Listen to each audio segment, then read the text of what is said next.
For years in WWE, the women's division has always had moments of greatness, but let's be honest, it's often been overshadowed by the men. The big storylines, the main event pushes, the shocking returns. Most of the spotlight usually leans one way, but something changed recently. Coming out of Survivor Series, and especially after this week's Monday Night Raw, WWE just made one thing painfully clear.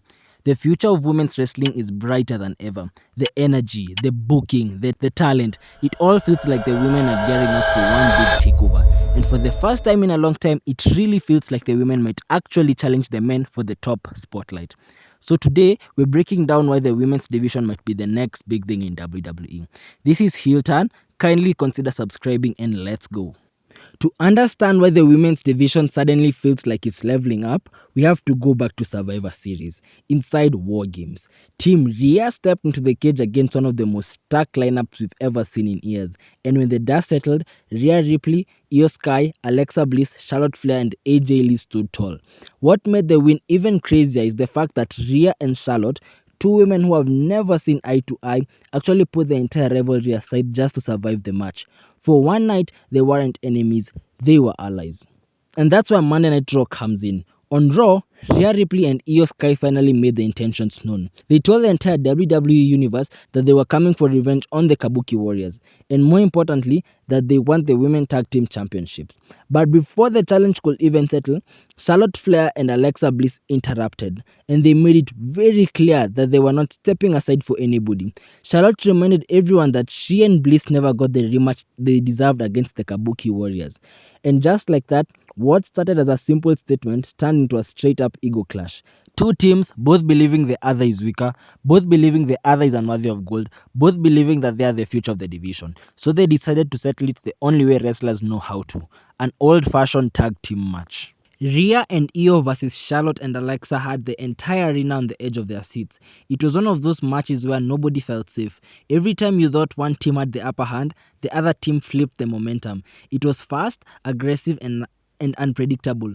Exactly what you want from a tag match with stakes. And then we saw something almost unheard of. Rhea Ripley actually botched. As she was to hoist Charlotte up for a double team with Io, her legs gave out and the lift just collapsed. Michael Cole quickly covered the moment by saying it was the exhaustion of Survivor Series catching up to her. And honestly, it made sense. They were all beaten and bruised from WarGames, but the best part, Rhea Ripley immediately reset, lifted Charlotte again and nailed the move cleanly. It showed two things: mistakes happen and champions recover instantly. But that wasn't even the wildest part.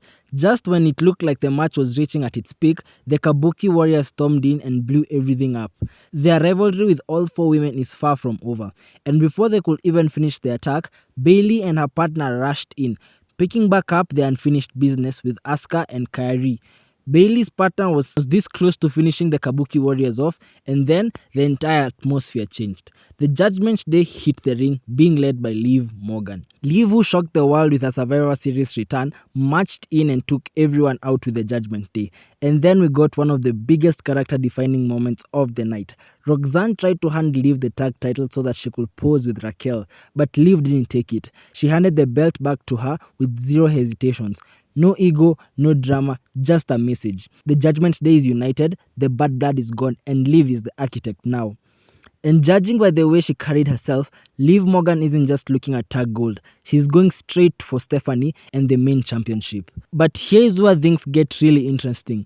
All this chaos, all these rivalries and alliances have created something we haven't seen in the women's division for a long time. 4 different teams, 1 title, and every team looking. Before we even get into how a perfect booking for the Women's Tag Team Championships could look like, we need to address the elephant in the room, Triple H. Because let's be honest, Hunter can either give us a good tire storytelling or he can fumble a storyline so hard the entire WWE universe stands on him overnight. We've seen both sides. He's the same guy who gave us some of the best long-term bookings in years. He's also the same guy who completely cooled off superstars who deserved more. I mean, look at LA Knight. Man was nuclear, and instead of capitalizing, the booking dragged his momentum. Or Finn Balor, who should have been booked as a legit main event threat, but somehow kept getting pushed into filler acts. So yeah, when it comes to something as hyped as the tag title scene right now, I really hope Triple H doesn't overthink it, doesn't soft reboot it, and doesn't nerf anyone. Just give us a clean, emotional, chaotic storyline that actually pays off.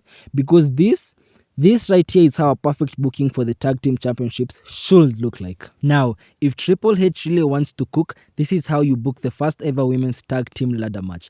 After all, the entire women's division is in chaos. Rhea and IYO want revenge and want the gold. Charlotte and Bliss are demanding for the rematch they never got. The Kabuki Warriors are refusing to back down. And Liv Morgan, she's suddenly the architect of the Judgment Day, pulling strings and pushing Raquel and Roxanne right into the competition. So, on SmackDown, every single one of these women confronts each other backstage, and it turns into a full-blown brawl that security can't even control. Ladders, crates, tables, everything is flying. Hunter steps in furious and shouts, "Since you all want them so badly, climb for them." And boom, he announces it. The first ever women's tag team ladder match at the next PLE. From there, each show builds the hype. The Kabuki Warriors keep sneak attacking everyone from the shadows. Charlotte and Bliss cut killer promos about being the only real champions in the division. Rhea and IYO dominate every match they are in and start stacking bodies like it's nothing. Meanwhile, Bayley and her partner keep on getting ambushed by Liv's Judgment Day. But Liv always plays innocent, even though she knows she's pulling the strings. Finally, PLE night. The arena is buzzing, ladders everywhere, gold hanging above the ring. And the women absolutely go to war. Charlotte moonsaults off a ladder, Rhea powerbombs Asuka through a table, IYO hits a springboard dropkick off the table, Raquel carries an entire ladder like it's nothing, and Liv, she doesn't even wrestle, but she causes chaos by distracting everyone at the perfect moment. In the final second, two teams climb, Charlotte and Bliss on one side, Rhea and IYO on the other. Liv comes from behind and tips the ladder, sending everyone crashing, and boom, an opportunity presents itself. Roxanne climbs the opposite ladder, grabs the titles, and we crown new champs. When Liv stands on the ramp, smiling because she just positioned herself one step closer to the women's world title. And most importantly, each and every member of the Judgment Day holding gold. I'd see a situation where Liv Morgan will go after Stephanie and actually get the WWE Women's Championship. JD and Finn go after AJ and Dragon Lee and actually get the tag team championships, solidifying Judgment Day as an unstoppable force in Raw. They would eventually enter WrestleMania with each and every member holding gold. Then they will be defeated and each and every member in the group loses their title, thus breaking up the group, because I am genuinely tired of the Judgment Day and I feel like each and every person would have better stories if they were individualized. Well, maybe Dirty Dom and Liv would still continue with their thing, but oh my gosh, let my boy Finn Balor go, because Finn Balor is a main eventer and he can actually go big. Give JD Vance a mid card like the IC Championship. Give Dominic the United States Championship. It's higher than the IC Championship. Let each and every one of them go and find their own story. I'd love to see a situation where Roxanne actually becomes a main eventer and goes out. I told my brother that's how I'd book the matches and that's how I'd enter WrestleMania and leave WrestleMania in regards to the Judgment Day. And he told me my ideas were terrible and he'd prefer Triple H's ideas, and that's why I'm not the chief content officer in WWE, because the company would have died. Tell me, is this idea really that bad or am I cooking? Let me know down in the comments. Thank you for watching this video. Kindly consider subscribing and leaving us with a like. If you're not too busy, kindly watch the next video. Cheerio.